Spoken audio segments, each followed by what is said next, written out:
നമസ്കാരം. കാറ്ററ്റ് 3യുടെ 7ാമത്തെ സെഷനിലേക്ക് സ്വാഗതം. ഇവിടെയും 10 ചോദ്യങ്ങളാണ് ഉൾപ്പെടുത്തിയിരിക്കുന്നത്. ആദ്യത്തെ ചോദ്യത്തിലേക്ക് കടക്കാം.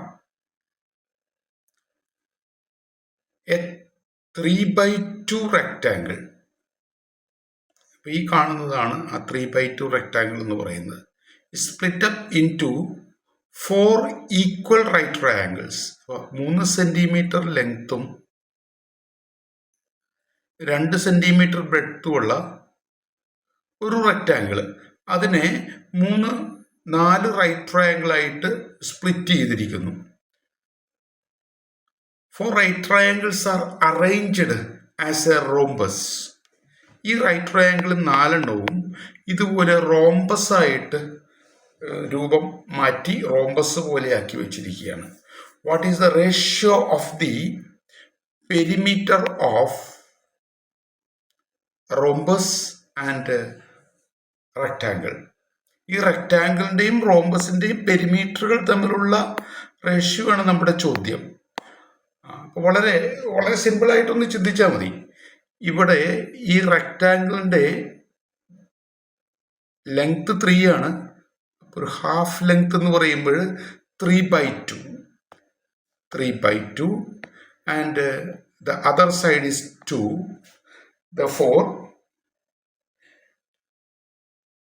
ലെങ്ത് ഓഫ് this line, ഈ ലൈനിൻ്റെ ഈ നീളം, അത് പൈതഗോറസ് തിയറം ഉപയോഗിച്ച് നമുക്ക് ചെയ്യാം. ഈ നീളമാണല്ലോ ഇവിടെ വന്നിരിക്കുന്നത്. ഈ ലെങ്ത് എത്രയായിരിക്കും? ആ ലെങ്ത്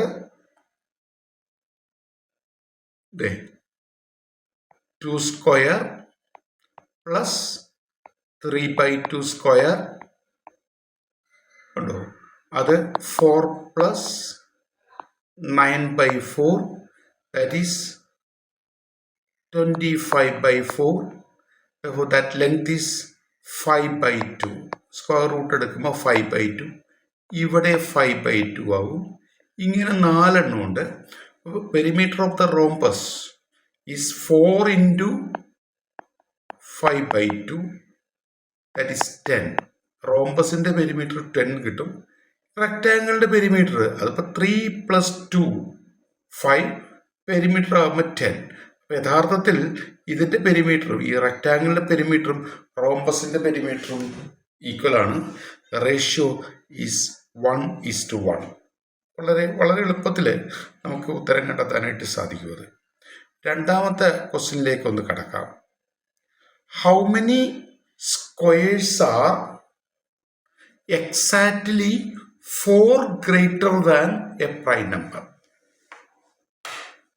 ഒരു പ്രൈം നമ്പറിനേക്കാൾ 4 കൂടുതലായ എത്ര സ്ക്വയർ നമ്പേഴ്സ് ഉണ്ട്? അതാണ് ഒരു പ്രൈം നമ്പർ. അതിനേക്കാൾ 4 കൂടുതലായ എത്ര പെർഫെക്റ്റ് സ്ക്വയേഴ്സ് ഉണ്ട്? അപ്പോൾ പെർഫെക്റ്റ് സ്ക്വയർ n സ്ക്വയർ എന്ന് എഴുതാം. Perfect square is n square. Okay, that is 4 more than a prime number. n square ആണ് perfect square. n square is equal to 4 more than the prime number p. n square is equal to p + 4. ഇങ്ങനെയാണെങ്കിൽ p is equal to n square minus 4 എന്ന് എഴുതാം. that is equal to n minus 2 into n plus 2 എന്ന് എഴുതാം. p is a prime number. അപ്പോൾ നമുക്കതിനെ ഈ പ്രൈമിനെ 1 into p എന്ന് മാത്രമല്ലേ ഫാക്ടറൈസ് ചെയ്ത് എഴുതാൻ സാധിക്കുള്ളൂ. അപ്പോൾ അതിൻ്റെ അർത്ഥം p is equal to n plus 2, അല്ലെങ്കിൽ 1 is equal to p is equal to n plus 2 എന്ന് എഴുതാം. 1 is equal to n minus 2 എന്ന് എഴുതാം. അപ്പോൾ n is equal to 3 എന്ന് കാണാം. n 3 ആണെന്ന് പറഞ്ഞാൽ n സ്ക്വയർ ആണല്ലോ perfect square.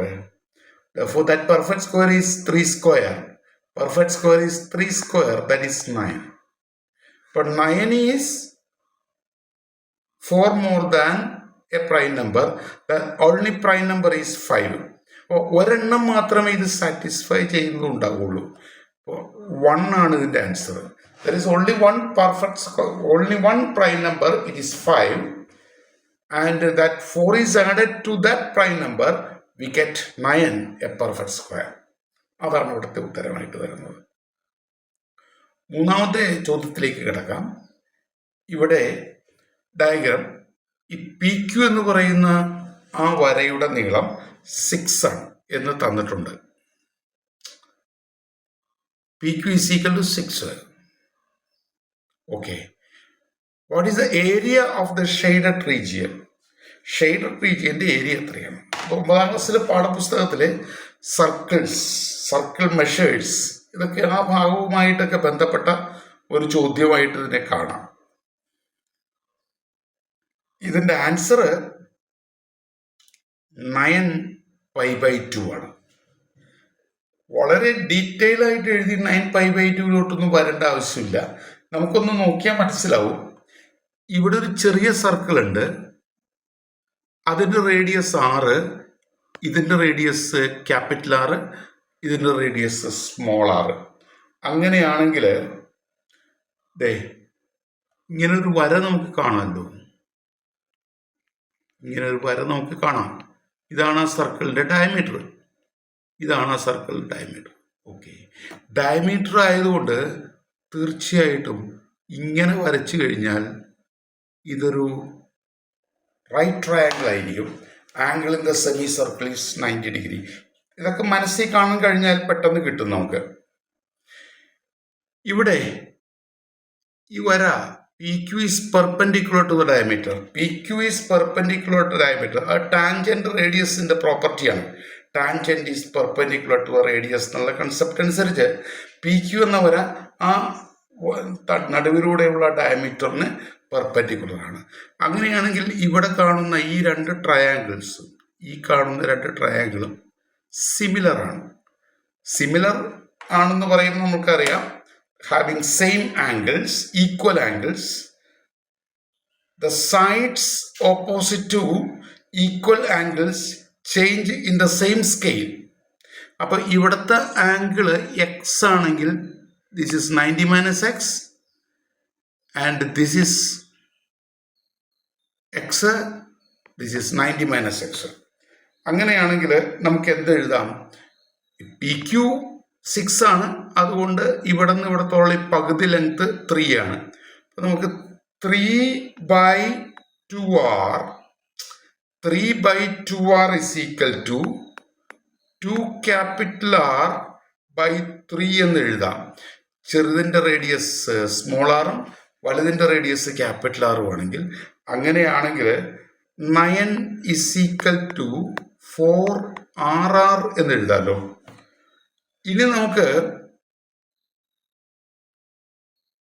R plus R all squared is equal to R square plus R square plus 2RR. അതായത് R plus R all square is equal to, നോക്കൂ,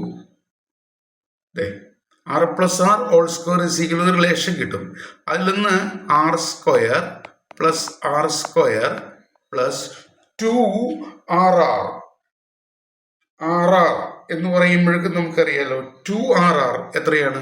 നേരത്തെ നമ്മളിവിടെ തയ്യാറാക്കി വെച്ചിട്ടുണ്ട്. 4RR എന്ന് പറയുന്ന 9 ആണ്. 4RR എന്ന് പറയുന്ന 9 ആണ്. 2RR 9/2 എന്ന് കാണാം. അങ്ങനെയാണെങ്കിൽ R plus R all squared minus 9/2 is equal to R square plus R square എന്ന് കാണാം. രണ്ട് സൈഡും നമ്മൾ പൈ കൊണ്ട് മൾട്ടിപ്ലൈ ചെയ്താൽ ഈ R square plus R squareന് പൈ കൊണ്ട് മൾട്ടിപ്ലൈ ചെയ്യുമ്പോൾ നമുക്ക് കിട്ടാൻ പോകുന്നത് ആ ഷെയ്ഡ് ചെയ്യാത്ത സർക്കിൾസിൻ്റെ ഏരിയയാണ്. അപ്പം ഷെയ്ഡ് ചെയ്യാത്ത സർക്കിൾസിൻ്റെ ഏരിയ കിട്ടാൻ പൈ ഇൻറ്റു ദിസ് ക്വാണ്ടിറ്റി ഉണ്ടോ. ഇതാണ് ഷെയ്ഡ് ചെയ്യാത്ത സർക്കിളിൻ്റെ ഏരിയ. അങ്ങനെയാണെങ്കിൽ ഷെയ്ഡഡ് പാർട്ടിൻ്റെ ഏരിയ കാണാൻ എന്ത് ചെയ്യണം? ഈ വലിയ സർക്കിളിൻ്റെ ഏരിയയിൽ നിന്ന് ഷെയ്ഡ് ചെയ്യാത്ത സർക്കിളിൻ്റെ ഏരിയ അങ്ങോട്ട് സബ്ട്രാക്ട് ചെയ്യണം. ഓക്കെ, വലിയ സർക്കിളിൻ്റെ എത്രയാണ് area? Pi into R plus R whole squared ആണ്. വലിയ സർക്കിളിൻ്റെ area pi into R plus ദേ. വലിയ സർക്കിളിൻ്റെ റേഡിയസ് എന്ന് പറയുന്നത് നമുക്കറിയാലോ, വലിയ സർക്കിളിൻ്റെ റേഡിയസ് എന്ന് പറയുന്നത് ആർ പ്ലസ് ആർ ആണ്. അപ്പോൾ pi into R plus R whole square full സർക്കിളിൻ്റെ ഏരിയ. അതിൽ നിന്ന് ഈ ചെറിയ അൺഷെയ്ഡഡ് പാർട്ടിൻ്റെ ഏരിയ സബ്ട്രാക്ട് ചെയ്യുമ്പോൾ നമുക്ക് കിട്ടാൻ പോകുന്നത് പൈ ഇൻറ്റു 9/2, 9π/2 ആണ്. ഇതാണ് നമ്മുടെ ഇവിടെ ആൻസർ. കുറച്ച് ലെങ്തി ആണെങ്കിലും ഡീറ്റെയിൽ ആയിട്ട് എഴുതാതെ തന്നെ നമുക്കത് പ്രാക്ടീസ് ചെയ്തുകൊണ്ട് അതിലേക്ക് എത്താനായിട്ട് സാധിക്കും. ഓക്കെ, അടുത്ത ചോദ്യത്തിലേക്ക് കടക്കാം. അടുത്ത ചോദ്യം ഇതാണ്: ages of 7 grandchildren are consecutive positive integers. Grandchildren's ages of 7 grandchildren are consecutive positive integers. The youngest 3 grandchildren have a mean age of 6. What is the mean age of oldest 3 grandchildren? Consecutive integers എന്ന് പറയുന്നുണ്ട്. x+1, x+2 അങ്ങനെ x+6 വരെ നമുക്ക് എഴുതാം. Grand ചിൽഡ്രൻ്റെ പേര്, age, ആദ്യത്തെ 3 പേരുടെ average. അപ്പോൾ എന്താവും? x+1 പ്ലസ് x+2/3 എന്ന് പറയുന്നതാണ് ഈ പറയുന്ന 18. ഓക്കെ, 18 എന്ന് കിട്ടും. അതായത് 3x + 3/3 is equal to 18. Okay, therefore x+1 is equal to x+1 is equal to ഇവിടെ 3 നമുക്ക് പുറത്തെടുക്കാമല്ലോ. അപ്പോൾ x+1 is equal to 18, x is equal to 17 ഉണ്ടാവും. അങ്ങനെയാണെങ്കിൽ ഒന്ന് ആലോചിച്ച് നോക്കൂ, x is equal to 17 എന്നായി. അതായത് ആദ്യത്തെ 3 പേരുടെ ഇവിടെ ക്വസ്റ്റ്യനിൽ പറയുന്നുണ്ടല്ലോ, the mean age of youngest 3 children have mean age 6 ആണ്, നോട്ട് 18. 6 എന്നാണ് പറഞ്ഞിരിക്കുന്നത് അല്ലേ, 6 ആണ്, 6. അപ്പം അങ്ങനെയാണെങ്കിൽ 3x + 3/3 is equal to 6. 18 അല്ല, 6. അങ്ങനെയാണെങ്കിൽ x is equal to 5 എന്നായിരിക്കും കിട്ടുന്നത്.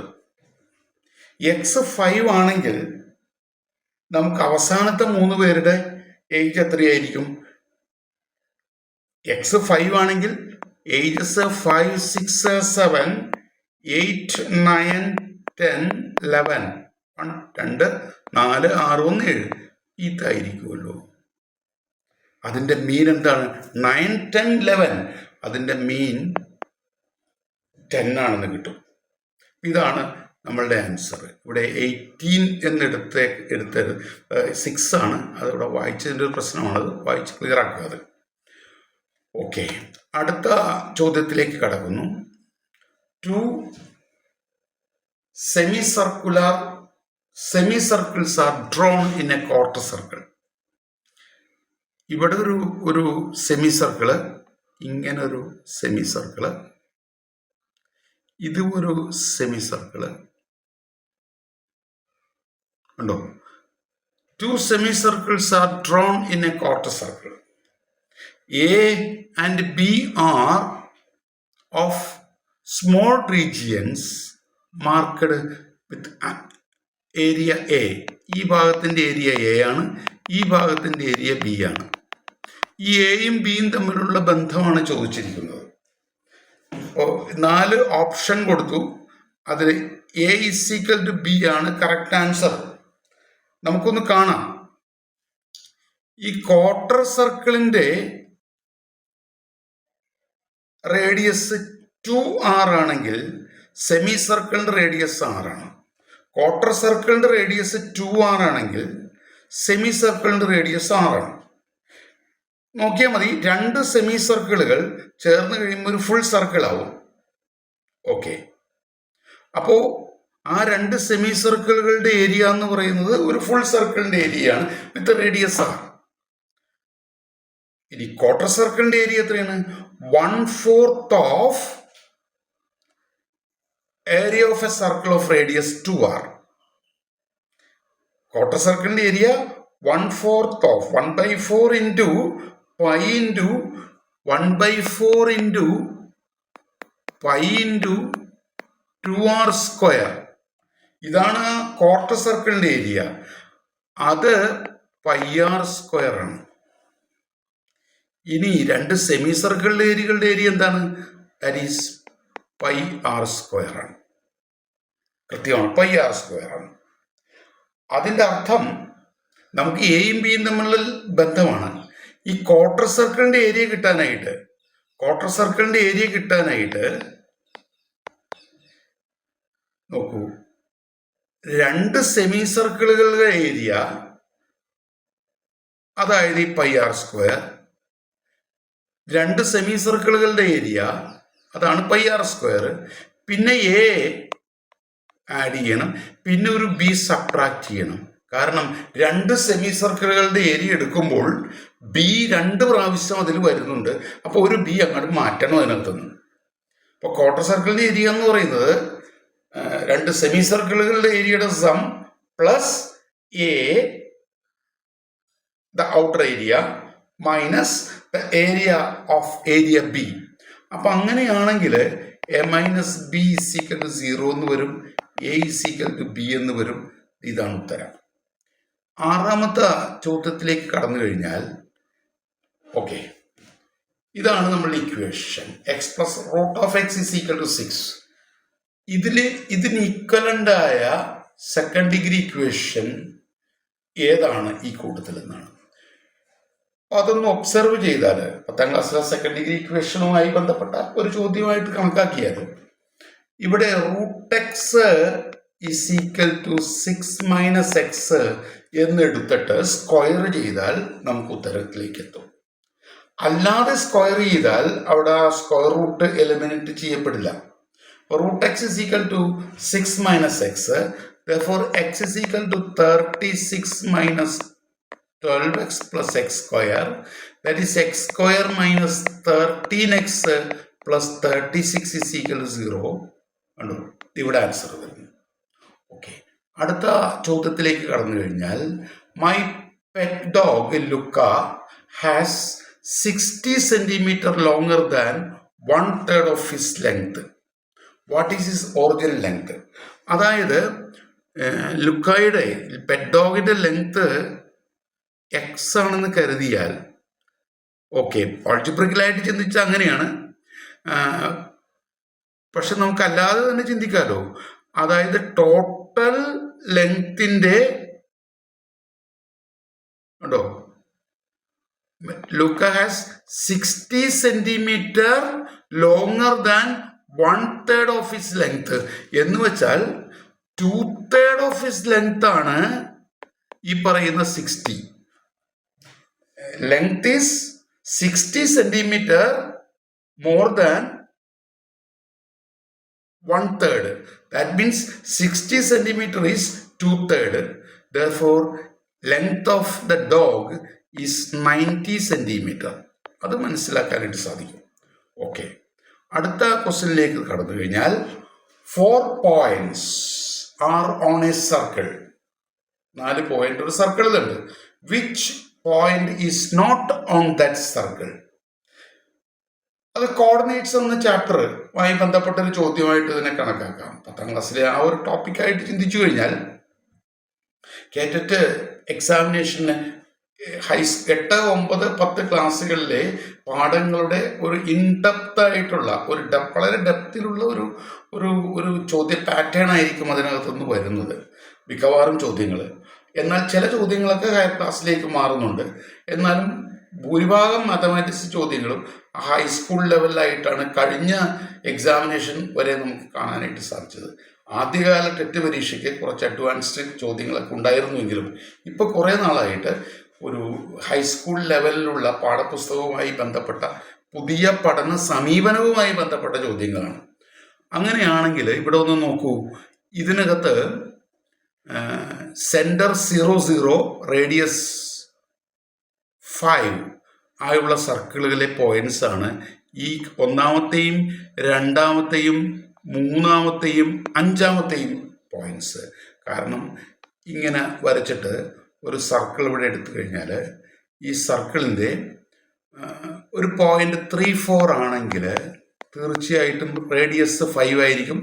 ഈ പോയിന്റ് 5, 0, ഈ പോയിന്റ് 0, 5 ഇവിടെ കിട്ടി, ഇവിടെ കിട്ടി. അപ്പം അതിൽ പെടാത്തൊരു പോയിന്റ് 2, 2 എന്ന പോയിന്റാണ്. അപ്പം 2, 2 is the correct answer. Okay, അടുത്ത ചോദ്യത്തിലേക്ക് കടന്നു കഴിഞ്ഞാൽ അതൊരു മെത്തഡോളജിയുമായി ബന്ധപ്പെട്ട ഒരു ചോദ്യം. George പോളിയ suggested steps four problem solving in mathematics. Sequence these 4 steps in correct order. ആ സ്റ്റെപ്പുകളുടെ ഒരു കറക്റ്റ് ഓർഡറിലുള്ള ഓർഡർ എന്താണെന്നുള്ളതാണ്. ഇപ്പോൾ നമ്മൾ വായിച്ച് മനസ്സിലാക്കിയിട്ടുള്ളവർക്ക് അറിയാം. അല്ലാണ്ട് പ്രത്യേകിച്ച് അല്ലെങ്കിൽ തന്നെ ഒന്ന് സൂക്ഷ്മമായിട്ടൊന്ന് വായിച്ചു നോക്കിയാൽ സാധാരണ ഒരു പ്രാക്ടീസിങ് ടീച്ചറിനോ അല്ലെങ്കിൽ ട്രെയിനിങ് കഴിഞ്ഞ നമ്മളെ പോലുള്ള ആളുകൾക്കും ഇത് കണ്ടാൽ പെട്ടെന്ന് മനസ്സിലാവും. ആദ്യം തന്നെ വേണ്ടത് അണ്ടർസ്റ്റാൻഡിങ് ദ പ്രോബ്ലം തീർച്ചയായിട്ടും. അതിനുശേഷം ഒരു പ്ലാൻ ഉണ്ടാകണം ഒരു പ്രോബ്ലം സോൾവ് ചെയ്യാൻ. ഇതൊക്കെ ഒരു മൈൻഡിലുള്ള പ്രോസസ്സായിരിക്കും. അതിനുശേഷം ആ പ്ലാൻ നടപ്പാക്കണം. ആ പ്ലാൻ നടപ്പാക്കിയതിന് ശേഷം കിട്ടുന്ന സൊല്യൂഷൻ വെരിഫൈ ചെയ്യണം. അപ്പോൾ കൃത്യമാണ് ആ സീക്വൻഷ്യൽ ഓർഡറിൽ നമുക്ക് പറയാൻ സാധിക്കും. ഓപ്ഷൻസ് ഇവിടെ കൊടുത്തിട്ടില്ല. അപ്പോൾ D, understanding the problem, B is the first one. B കഴിഞ്ഞ് ഡി വരും, ഡി കഴിഞ്ഞ് സി വരും, അത് കഴിഞ്ഞ് എ വരും. ഇങ്ങനെയാണ് ഓർഡറിൽ വരുന്നത്. അടുത്ത ക്വസ്റ്റ്യനിലേക്ക് ABCR ഇൻറ്റിജേഴ്സ്, പോസിറ്റീവ് ഇൻറ്റിജേഴ്സ്. കൃത്യമായി പറഞ്ഞാൽ ABCR positive integers that 1/A² plus 1/B² is equal to 1/C². The smallest among A, B and C is. A, B, Cയിലെ ഏറ്റവും ചെറുത് ഏതാണെന്നുള്ളതാണ്. ഇത് നമുക്ക് ഏറ്റവും ചെറിയൊരു പൈതഗോറിയൻ ട്രിപ്ലറ്റ് എടുത്തു കഴിഞ്ഞാൽ 3² plus 4² is equal to 5² എന്ന് കണ്ടിട്ട് ഇരുവശവും 3², 4² 5² കൊണ്ട് ഡിവൈഡ് ചെയ്താൽ, രണ്ട് സൈഡും ഡിവൈഡ് ചെയ്താൽ നമുക്കിവിടെ കിട്ടുന്നത് 1/4² 5² plus 1/3² 5² plus 1/3² 4² എന്നായിരിക്കും കിട്ടുന്നത്. അതായത് 1/20² plus 1/15² is equal to 1/12². അപ്പം അങ്ങനെയാണെങ്കിൽ C is equal to 12 എന്ന് മനസ്സിലാക്കാനായിട്ട് സാധിക്കും. ഇത്രയും കാര്യങ്ങളാണ് ഈ വീഡിയോയിൽ ഉൾപ്പെടുത്തിയിരിക്കുന്നത്. നന്ദി.